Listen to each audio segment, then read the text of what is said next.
Hello friends, आप सभी को नमस्कार। मैं हितेश कुमार एक बार फिर से आप सभी का ज्ञानकोश यूट्यूब चैनल में स्वागत करता हूं। आज है 5 फरवरी और 5 फरवरी से जितने भी करंट अफेयर्स बनेंगी वो हम आज की वीडियो में चर्चा करेंगे। इस वीडियो का पीडीएफ आप सभी को ज्ञानकोश टेलीग्राम चैनल पर मिल जाएगा या ज्ञानकोश फेसबुक पेज पर मिल जाएगा। आप लोग वहां से डाउनलोड कर लीजिएगा। एक बात और कि फेसबुक पेज और टेलीग्राम चैनल दोनों का लिंक डिस्क्रिप्शन में दिया हुआ है, आप आसानी से जाकर के वो ज्वाइन कर सकते हैं। तो चलिए शुरू करते हैं। आज एक एक करके करंट अफेयर्स की तरफ बढ़ते हैं। सबसे पहले प्रश्न की तरफ चलते हैं कि माल्टा गणराज्य की उच्चायुक्त बनी है। माल्टा गणराज्य जो है इसकी उच्चायुक्त कौन बनी है? अब संगीता बहादुर, भारत की संगीता बहादुर जो है वो भारत की तरफ से माल्टा गणराज्य की अब उच्चायुक्त बनी है। वर्तमान समय में अगर हम बात करें तो वे बेलारूस की भारत की राजदूत थी, जो कि अब माल्टा गणराज्य की उच्चायुक्त या राजदूत पद पर गई हैं। देखिएगा, अगर हम बात करें संगीता बहादुर की तो वे 1987 बैच की भारतीय विदेश सेवा की अधिकारी है, जो कि अब माल्टा गणराज्य में उच्चायुक्त बनी है। इसके बाद बात करते हैं, क्योंकि माल्टा गणराज्य की उच्चायुक्त बनी है तो माल्टा गणराज्य से संबंधित एक दो प्रश्न पढ़ते हैं। जैसे माल्टा गणराज्य की राजधानी कहाँ है? तो माल्टा गणराज्य की जो राजधानी है वो है वेलेटा। वेलेटा जो है वो माल्टा गणराज्य की राजधानी है। उसके पश्चात माल्टा की राजभाषा कौन सी है? माल्टा या अंग्रेजी भाषा जो है वो माल्टा गणराज्य की राजभाषा के तौर पर मानी गई है। उसके बाद बात करते हैं कि यूनाइटेड किंगडम यूके से यानी कि इंग्लैंड से माल्टा गणराज्य को स्वतंत्रता कब मिली थी? तो 21 सितंबर 1964 को माल्टा गणराज्य जो था वो यूनाइटेड किंगडम से स्वतंत्र हुआ था। तो ये सारी बातें हमने यहां से पढ़ी है। उसके बाद बढ़ते हैं अगले प्रश्न की तरफ। अगला प्रश्न आपकी स्क्रीन पे आता है कि chief of air staff conclave का आयोजन किया गया है। तो अगर बात करें हम कि chief of air staff conclave का आयोजन कहां पर किया गया है, तो यह किया गया है कर्नाटक राज्य में बेंगलुरु के वायुसेना स्टेशन में। बेंगलुरु के वायुसेना स्टेशन जिसका नाम क्या है? इसका नाम है येलहंका। येलहंका जो है वायुसेना स्टेशन है जो कि बेंगलुरु में स्थापित किया गया है और इसी में अब chief of air staff conclave का आयोजन भी किया गया है। कब से कब तक किया गया? तो बात करें हम तो 2 दिवसीय था, जो कि 3 से 4 फरवरी 2021 में इसका आयोजन किया गया। बात करें हम इसका उद्घाटन किसने किया, तो इसका उद्घाटन किया है हमारे देश के रक्षा मंत्री राजनाथ सिंह द्वारा। राजनाथ सिंह जो है उन्होंने इस कॉन्क्लेव का उद्घाटन किया है। तो ये सारी जानकारियां मैंने आपके लिए यहां से लेके आया हूं। उसके बाद बढ़ते हैं अगले प्रश्न की तरफ। तो अगला प्रश्न आपकी स्क्रीन पे है कि boxing federation of India BFI, boxing federation of India के अध्यक्ष कौन बने हैं? तो बॉक्सिंग फेडरेशन ऑफ इंडिया के जो अध्यक्ष बने हैं वे है अजय सिंह। अजय सिंह जो हैं वे बॉक्सिंग फेडरेशन ऑफ इंडिया के अध्यक्ष बने हैं। उन्होंने पूर्व खेल मंत्री आशीष शेलार को हराया है। देखिएगा, आशीष शेलार जो हैं उनको हरा करके, जो कि आशीष शेलार जो थे वो तो पूर्व खेल मंत्री भी रह चुके हैं, उनको हरा करके BFI boxing federation of India के अध्यक्ष कौन बने हैं? अजय सिंह। अगर हम बात करें कितनी कितनी वोट मिली है, तो अजय सिंह को 37 वोट मिली है और आशीष को 27 वोट मिले हैं। तो ये सारी बातें मैंने यहां से पढ़ाई है। एक बात और भी इंपॉर्टेंट है कि बॉक्सिंग फेडरेशन ऑफ इंडिया की स्थापना कब हुई थी? तो बॉक्सिंग फेडरेशन ऑफ इंडिया की स्थापना हुई थी 25 फरवरी 1949 में। 25 फरवरी 1949 में बॉक्सिंग फेडरेशन ऑफ इंडिया की स्थापना करी गई थी। तो ये पूरी जानकारियां मैं आप लोगों के लिए यहां से लेके आया हूं। उसके पश्चात बढ़ते हैं अगले प्रश्न की तरफ। तो अगला प्रश्न है आप लोगों की स्क्रीन पे कि इलेक्ट्रिक व्हीकल पर टैक्स छूट की घोषणा करी है। इलेक्ट्रिक व्हीकल पर जो टैक्स लगेगा उस टैक्स में छूट की घोषणा किसने करी है? कौन सी सरकार, कौन से राज्य ने यह घोषणा करी है? तो ये घोषणा करी गई है तेलंगाना राज्य परिवहन विभाग द्वारा। तेलंगाना राज्य ने यह घोषणा करी है कि जितनी भी इलेक्ट्रिक व्हीकल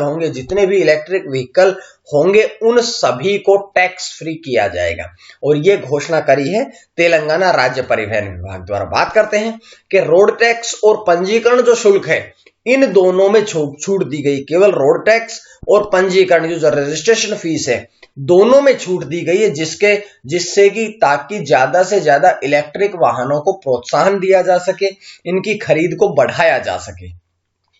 बात करते हैं कि यह Telangana electric vehicle energy storage policy 2020 से 2030 के अनुरूप बनाई गई है और केटी रामाराव जो कि राज्य के आईटी और उद्योग मंत्री हैं उनके द्वारा ये घोषणा करी गई। तो अगर पूछा जाए कि घोषणा किसने करी है तो ये घोषणा करी है केटी रामाराव। और केटी रामाराव कौन है?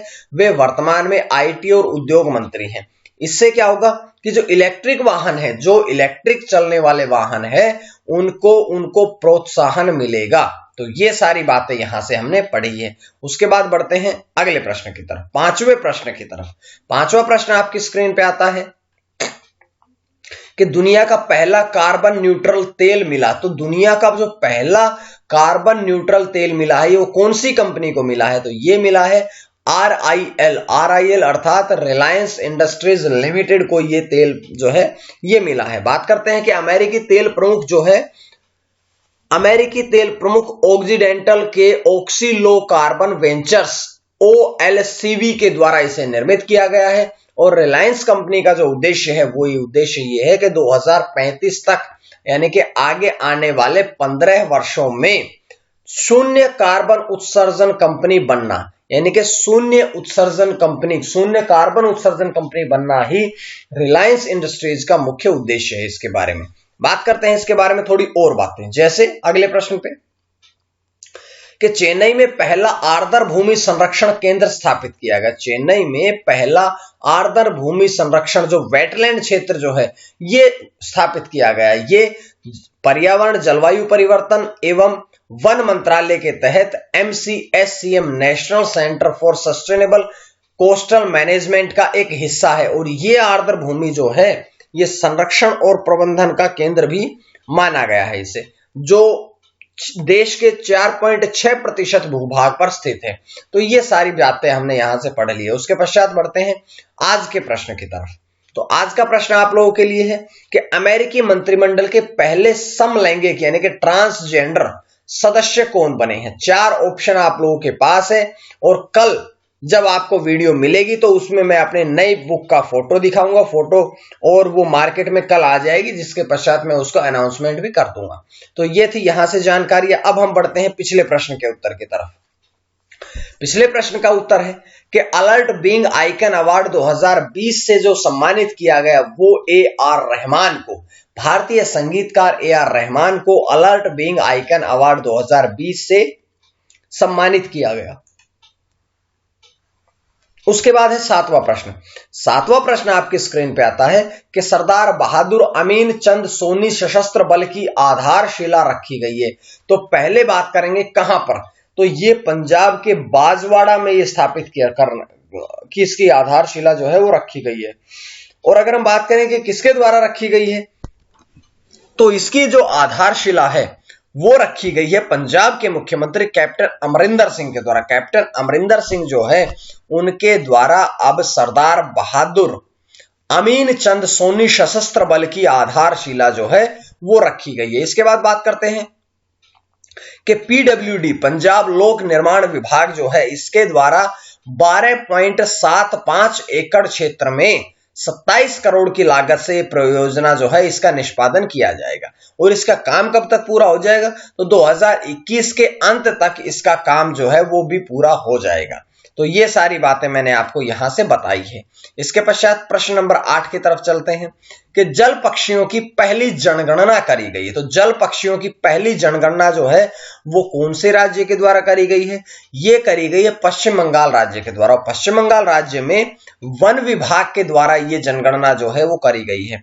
ये गणना 12 जनवरी से 2 फरवरी तक यानी कि लगभग 20 दिनों के अंदर ये जनगणना करी गई है। और राज्य के 54 विभिन्न स्थानों पर ये जनगणना जो है ये आयोजित करी गई है। सुंदरबन में पहली बार काले गले वाले क्रैब का भी पता चला है, काले गले वाले क्रैब पक्षियों का भी पता चला है। तो ये सारी बातें मैंने आपको यहां से बताई हैं। उसके बाद अगला प्रश्न कि अमेज़न के CEO कौन बनेंगे? अमेज़न के नए CEO यानी कि मुख्य कार्यकारी अधिकारी कौन बने हैं? अभी केवल घोषणा करी है, लेकिन 1 जुलाई 2021 से एंडी जेसी जो है वे अमेज़न के मुख्य कार्यकारी अधिकारी बनेंगे। वर्तमान में वे अमेजॉन वेब सर्विसेज AWS के मुख्य कार्यकारी अधिकारी हैं।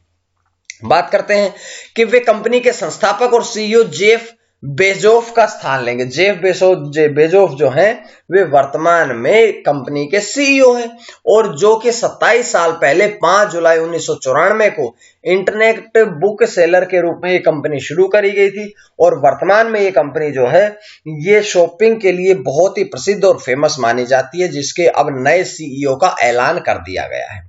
इसके पश्चात है 10वां प्रश्न। 10वां प्रश्न आपकी स्क्रीन पे आता है कि सीबीआई के अंतरिम का पदभार संभाला। सीबीआई के अंतरिम का पदभार संभाला है किसने?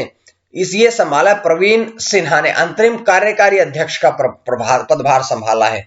और अगर हम बात करें प्रवीण सिन्हा तो वे 1988 बैच के गुजरात कैडर के IPS अधिकारी हैं। वर्तमान में सीबीआई के अतिरिक्त निदेशक के पद पर थे, जो कि अब बनेंगे अंतरिम कार्यकारी अध्यक्ष। उसके पश्चात RK शुक्ला के स्थान पर उनकी नियुक्ति करी गई है। और शुक्ला के बारे में अगर हम बात करें तो वे 1983 बैच के मध्य प्रदेश कैडर में IPS अधिकारी थे, जो कि 2019 में उन्हें नियुक्त किया गया था। जिसके पश्चात आज का अंतिम प्रश्न पढ़ते हैं, यानी कि प्रश्न नंबर 11 की तरफ चलते हैं। विश्व टेस्ट चैंपियनशिप के फाइनल में पहुंचने वाली टीम बनी है। विश्व टेस्ट चैंपियनशिप के फाइनल में जो पहुंचने वाली टीम है वो कौन सी बनी है? तो अब न्यूजीलैंड टीम जो है वो विश्व टेस्ट चैंपियनशिप के फाइनल में पहुंचने वाली टीम बनी है। भारत यदि इंग्लैंड को 5 फरवरी 2021 से शुरू होने वाली श्रृंखला में कम से कम 2 मैचों में हरा देता है तो भारत भी इसमें क्वालिफाई कर जाएगा। उसके बाद एक अंतिम बात है कि जैसा कि हम बताएं कि विश्व टेस्ट चैंपियनशिप का फाइनल मैच कब होगा, तो ये जून में होगा, 18 जून में होगा और लॉर्ड्स में प्रस्तावित है। लॉर्ड्स इंग्लैंड का क्रिकेट स्टेडियम है जहां पर कि इसका फाइनल मैच किया जाएगा। तो ये सारी बातें हमने आज की वीडियो से पढ़ी है। उम्मीद है आपको वीडियो पसंद आई होगी और अगर पसंद आई तो आप लोग ज्ञानकोश यूट्यूब चैनल को सब्सक्राइब कर लीजिएगा ताकि आपको इसी प्रकार से वीडियोस मिलती रहें। आज के लिए इतना ही। मां सरस्वती की कृपा आप सभी पर बनी रहे। आप सभी का बहुत बहुत धन्यवाद।